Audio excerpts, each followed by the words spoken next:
is something they try to use. They take away our freedom and try to abuse. But it makes you understand. Their jail is made to break your back. But don't you destroy it. You just fight back.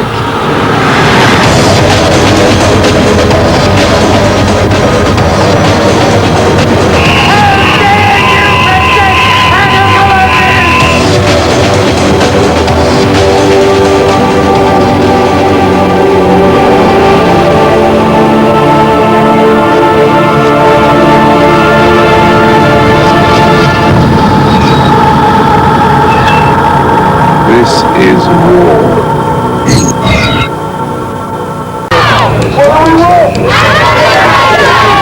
Come on, boy, let's make some noise. What do we want? What do we want?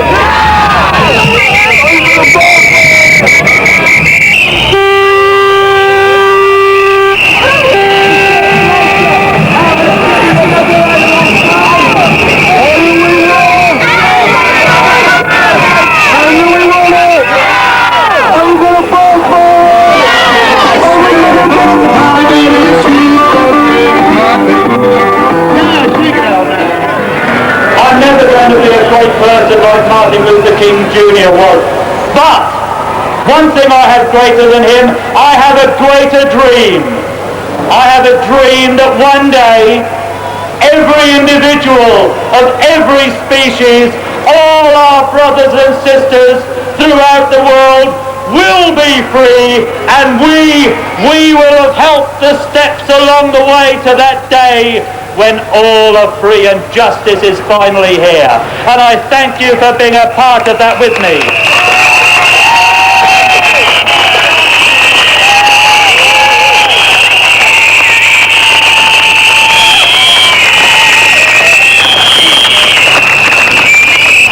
Now Vernon mentioned the police.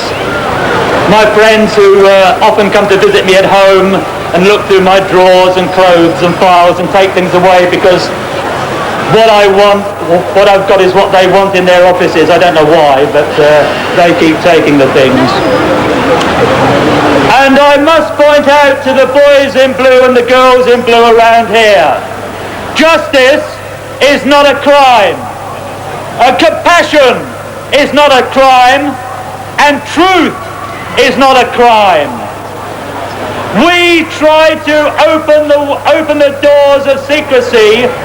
You protect the abusers, you protect the lies, and you protect injustice. How dare you protect Hillgrove? How dare you protect live export?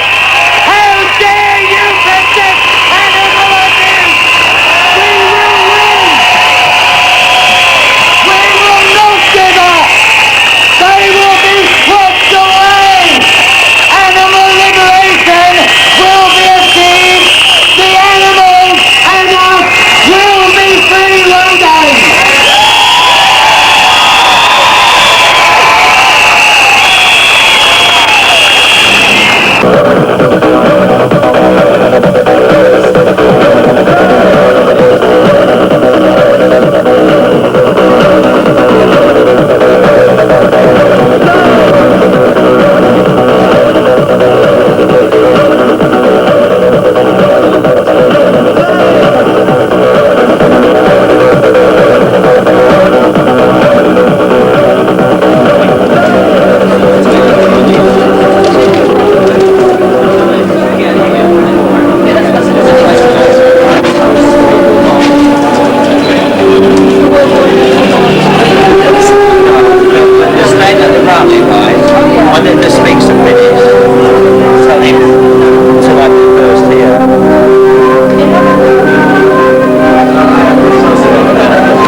The Animal Liberation Front, it began as the Band of Mercy in 1972 and became the Animal Liberation Front in 1976.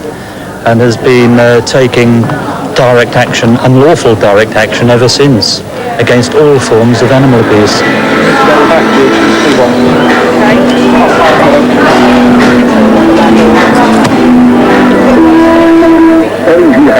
Both the people of Glasgow and the people of Clydebank. I think probably this time last year we were all feeling a little bit more optimistic. Of course, this is specifically hunting with hounds and not other forms of field sports. But I think a lot of us were cynical about the political process, and I think that's why so many people do actually end up taking up direct action, because the political process quite clearly fails us. What you need to do is basically understand how the huntsman works, how he works the hounds, and what you're looking to do is to actually copy that. So he speaks to his hounds by the whip, by voice, by horn, and that's the way he directs and controls them. So you are going to use exactly the same language to actually, instead of putting them onto a quarry or encourage them to find the quarry, to do the opposite. So the skills we need to learn to understand how the hunt works and to be able to use all the tools that the huntsman uses. And that's the basic principle, and that applies to all hunting with hounds. So, if the government don't like people taking the, direct action, they've only got themselves to blame, as far as we're concerned. And we'll carry on doing it until hunting's banned. And I think probably eventually it will have to be.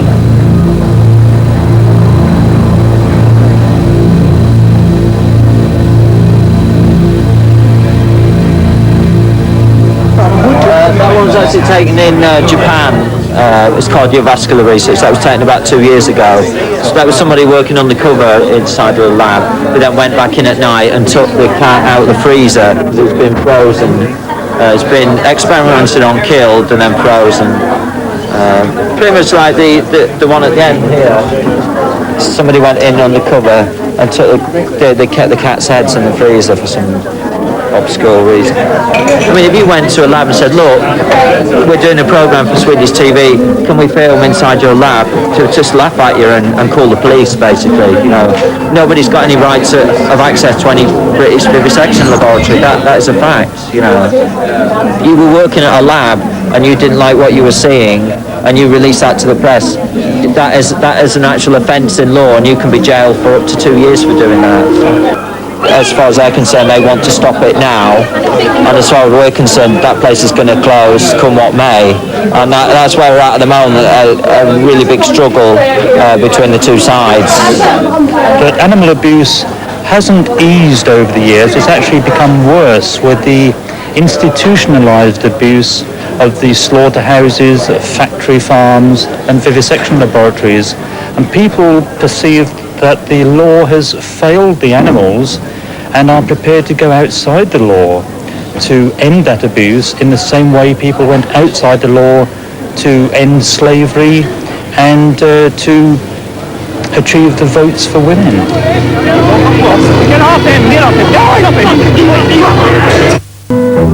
It's the government's fault that people will take this extra parliamentary action, and with all the animal welfare acts which have been passed in the intervening years, not one has been for the benefit of the animals themselves. And what we've seen is an increase in institutionalized animal abuse on a scale that the early reformers could never have imagined in their worst nightmares.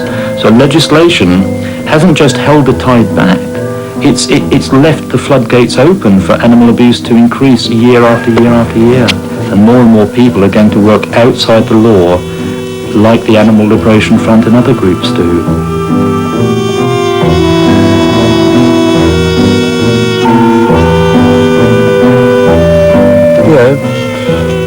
The world doesn't belong to us. We're only here for a short time.